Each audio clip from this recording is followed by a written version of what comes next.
Assalamualaikum warahmatullahi wabarakatuh. Halo kawan sobat Neci semua. Berjumpa lagi dengan saya Pak Faiz dalam pembelajaran sosiologi. Nah, gimana kabarnya di rumah? Tetap dalam keadaan sehat walafiat ya. Mudah-mudahan diberikan terus semangat meskipun belajarnya tetap masih harus di rumah saja. Nah, gimana? Sudah mulai paham tentang pembelajaran sosiologinya? Nah, minggu-minggu sebelumnya kan sudah saya sampaikan tentang materi-materi dasar sosiologi. Ya, kali ini pembelajaran kita materinya mengenai peran sosiolog dalam masyarakat. Nah, seperti apa peran sosiolog dalam masyarakat? Kita bahas dan simak video berikut ini. Nah, sebelum ke peran seorang sosiolog, nah kita harus tahu dulu atau bisa membedakan antara sosiologi dengan sosiolog. Ya, bedanya apa sih antara sosiologi dengan sosiolog? Nah, sosiologi itu adalah ilmu pengetahuan atau kajiannya, ya, yang definisinya kemarin kita bahas. Sedangkan sosiolog itu merupakan ahli di bidang ilmu sosiologi. Nah, sudah sangat jelas bahwa sosiologi dan sosiolog itu berbeda. Kalau sosiologi itu ilmunya, kalau sosiolog adalah ahlinya atau orang yang ahli. Gitu. Nah, langsung saja ke pembahasannya. Pertama, yaitu peran sosiolog dalam bidang riset. Nah, mungkin kalian sudah sering mendengar nih istilah riset. Ya, sosiolog melakukan riset ilmiah guna mencari data kehidupan masyarakat untuk diolah menjadi karya ilmiah yang berguna bagi pengambilan keputusan dalam memecahkan masalah di masyarakat. Nah, maksudnya riset ilmiah itu adalah penelitian yang dilakukan secara sistematis. Jadi, pandangannya penelitian itu bukan hanya dilakukan oleh seseorang atau ahli di dalam suatu ruangan atau mencampurkan bahan-bahan tertentu saja, tetapi riset dalam arti ini itu memiliki arti penelitian sosial. Jadi objeknya adalah atau kajiannya yaitu masyarakat gitu, bisa individu ataupun kelompok ya.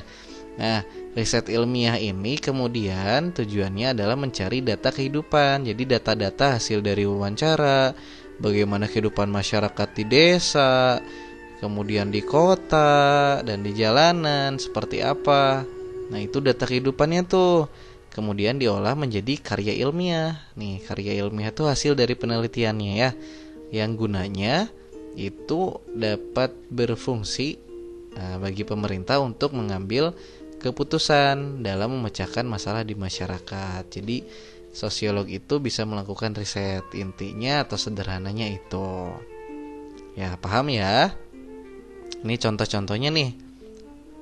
Mungkin nanti kalian juga akan melakukan penelitian sosial secara langsung atau melakukan seperti melakukan wawancara, mengobservasi, melihat kondisi lingkungan sosial masyarakat di sekitar.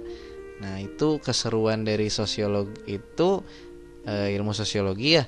Keseruan itu bisa terjun langsung ke masyarakat gitu. Ya, ini yang kedua nih. Peran sosiolog dalam bidang kebijakan pemerintah. Nah, ini masih berkaitan sama poin yang satu tadi.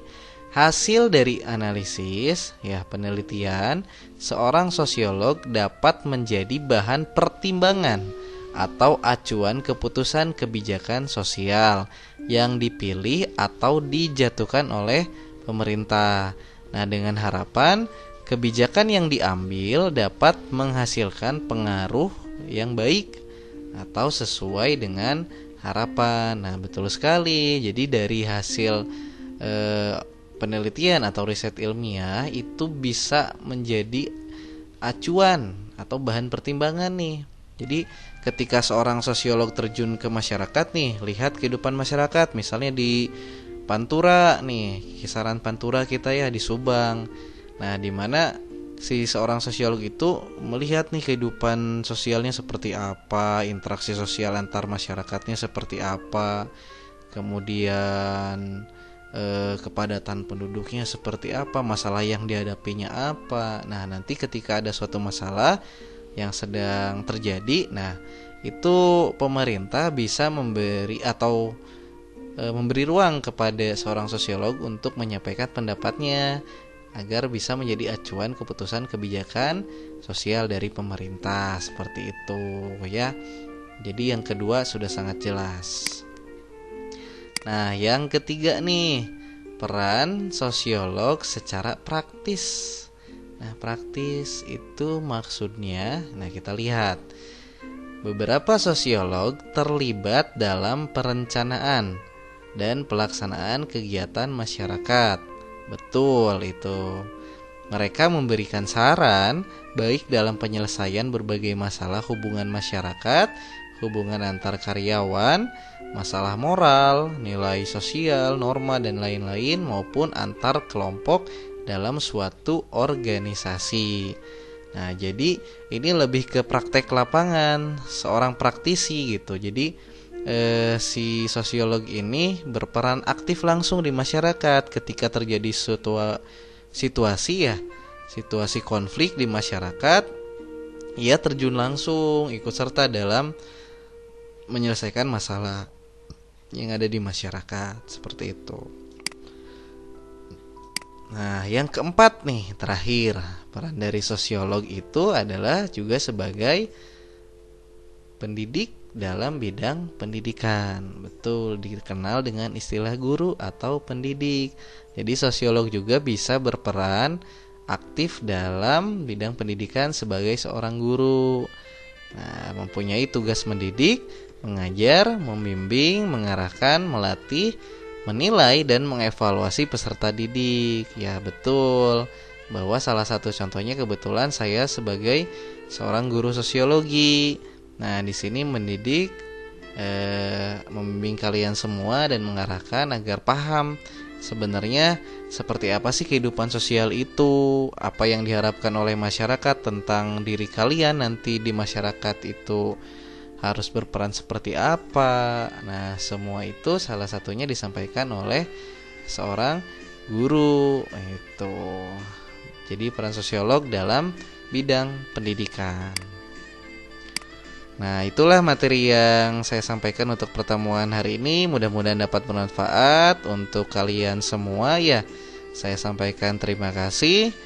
Wabillahi taufiq wal hidayah. Wassalamualaikum warahmatullahi wabarakatuh.